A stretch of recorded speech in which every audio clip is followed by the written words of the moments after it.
एक बार पुनः आप लोगों का स्वागत है। अब हम देखते हैं कि MySQL के अंदर स्क्रिप्ट फाइल कैसे रन की जाती है। आमतौर पे देखा जाता है जब हम क्वेरी टाइप करते हैं तो उसके अंदर कुछ सेमीकोलन कोमा इत्यादि की मिस्टेक हो जाती है, जिसकी वजह से हमारी क्वेरी पूरी की पूरी टाइप करनी पड़ती है दोबारा। तो इस चीज़ से बचने के लिए हम नोटपैड के अंदर वो कमांड लिख लेते हैं और नोटपैड में कमांड लिखने के बाद उसको MySQL के अंदर रन करा लेते हैं। तो यही चीज़ है जो मैं आप लोगों को बताता हूँ कि किस तरह से स्क्रिप्ट फाइल है वो बना सकते हैं। तो स्क्रिप्ट फाइल बनाने के लिए नोटपैड ओपन कर लीजिए और नोटपैड ओपन करके उस फाइल को सेव करते समय उसका एक्सटेंशन SQL दे दीजिए। आपने इतना करना है। अब इसको रन कैसे करना है ये मैं बता देता हूँ। तो इसमें देखिए सुमिता अरोड़ा की जो CD है हमारे पास, जो 11th क्लास की बुक के साथ सप्लाई की गई है, उसमें एक ये आपको फोल्डर मिलेगा सैंपल DB। इसके अंदर ये कुछ पहले से स्क्रिप्ट फाइल बनी हुई है। अब इन फाइल्स को हम रन करवाएंगे तो इनसे संबंधित कमांड है वो लागू हो जाएगी। ठीक है। अब ये देखिए इसमें ये एम्प्लॉय टेबल क्रिएट करने के लिए ये स्क्रिप्ट फाइल बनी हुई है पहले से, जिसमें पहले ड्रॉप, फिर ये क्रिएट टेबल एम्प्लॉय, फिर उसके बाद इसके अंदर ही नीचे की साइड के अंदर ये डिपार्टमेंट फाइल बनाने के लिए, फिर उसके बाद ये ऊपर पहले एम्प्लॉय में डेटा इंसर्ट करने के लिए, और फिर उसके बाद डिपार्टमेंट में डेटा इंसर्ट करने के लिए इंसर्ट इनटू कमांड इसमें लिखी हुई है। तो इसी तरीके से आप भी नोटपैड के अंदर बना के एक फाइल, उसके अंदर जो जो आपने कमांड लिखनी है वो ठीक उसी तरीके से लिखिए जिस तरह से अपन कमांड प्रॉम्प्ट पे लिखते थे, और सिलसिलेवार कमांड लिखने के बाद इसको सेव कर दीजिए। सेव करने के बाद आपने क्या करना है कि MySQL में जाना है। तो जिस डेटाबेस के अंदर आपने ये करनी है कमांड क्रिएट, ठीक है, तो ये टेबल क्रिएट करनी है, वो डेटाबेस या तो ओपन कर लीजिए या फिर नया बना लीजिए। सपोज नया डेटाबेस बना लेते हैं अपन। क्रिएट डेटाबेस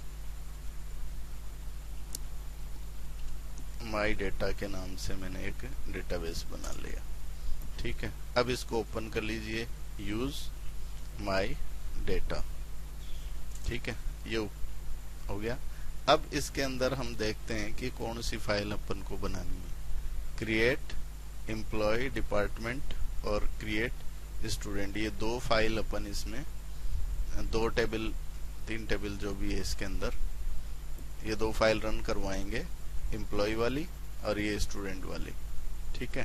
तो इसका CREMP डेप और इसका CR स्टूडेंट। तो देखिए अभी देखो इसके अंदर 100 टेबल्स करके देखिए, डेटाबेस में एट प्रेजेंट कोई टेबल नहीं है। अब इसको स्क्रिप्ट को रन कराने के लिए SOURC सोर्स, फिर बाद में हमारा कहाँ E के ऊपर रखा हुआ है, E सैंपल DB और CR स्टूडेंट .SQL, ये फाइल का नाम है। ये कैश सेंसिटिव नहीं है, आपको पता ही है। इसके बाद ये अपन एंटर की दबाएंगे, तब ये देखिए ये क्वेरी एग्जीक्यूट हो गई हमारी, और हमारी एक दो टेबल इसमें देखो 100 टेबल्स, ये स्टूडेंट टेबल इसके अंदर क्रिएट हो गई। और इसके अंदर डेटा देख लीजिए, सिलेक्ट स्टार फ्रॉम स्टूडेंट, ये लीजिए, ये डेटा भी इसमें स्टोर हो गया और हमारी स्टूडेंट टेबल भी क्रिएट हो गई। अब इसके अंदर दूसरी फाइल और है, वो है क्रिएट EMP DEP। तो इसको भी हम एग्जीक्यूट करवाते हैं। इससे हमारी 2 फाइलें क्रिएट होनी है, 2 टेबल क्रिएट होनी है, सॉरी। तो सबसे पहले लिखेंगे सोर्स के बाद जो पाथ है ई ड्राइव के सैंपल डीबी में CREMPDEP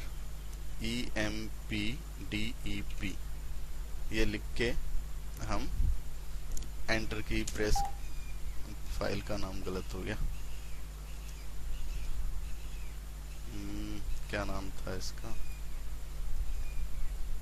अच्छा .SQL नहीं लिखा हमने, चलो दोबारा से लिखते हैं।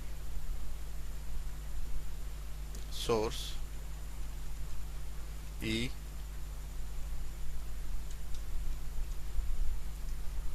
सैंपल DB और उसके बाद CREMPDEP.SQL ये लीजिए, ये क्वेरी एग्जीक्यूट हो गई, स्क्रिप्ट एग्जीक्यूट हो गई। अब इस स्क्रिप्ट के इम्पैक्ट में देखो, सो टेबल्स,